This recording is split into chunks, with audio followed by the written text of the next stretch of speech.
Hi everyone.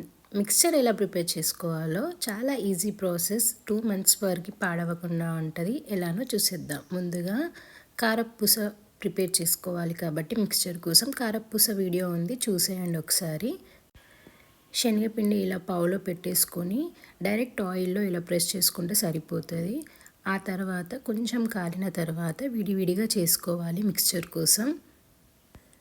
మరీ ఎక్కువగా కాలనివ్వకూడదు, మాడిపోతుంది కాబట్టి కొంచెం ఆయిల్లో చప్పుడు పోయే వరకు కాల్చిన తర్వాత తీసేయాలి. ఆ తర్వాత మిక్స్చర్ కోసం కారా కూడా ప్రిపేర్ చేసుకోవాలి. ఒకసారి కారా వీడియో కూడా ఉంది, చూసేయండి. కారాలో శనగపిండి అలాగే బియ్యపిండి తీసుకుంటే కొంచెం క్రిస్పీగా వస్తుంది కాబట్టి శనగపిండి, బియ్యపిండి, పసుపు అలాగే సాల్ట్, కొంచెం సోడా యాడ్ చేసుకొని మొత్తం మిక్స్ చేసుకొని ఇలా ఆయిల్లో వేయాలి. అంతే. కొంచెం కాలిన తర్వాత ఆయిల్లో చప్పుడు పోయిన తర్వాత తీసేయాలి.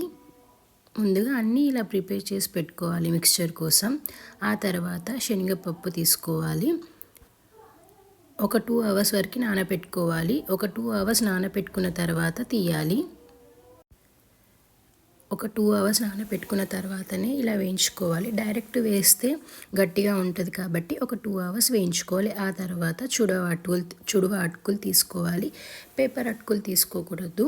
చుడువ అటుకులు తీసుకొని ఆయిల్లో వేయించుకోవాలి. మరీ ఎక్కువగా వేయించుకోకుండా కొంచెం అటు ఇటు తిప్పేసుకొని తీసేయాలి.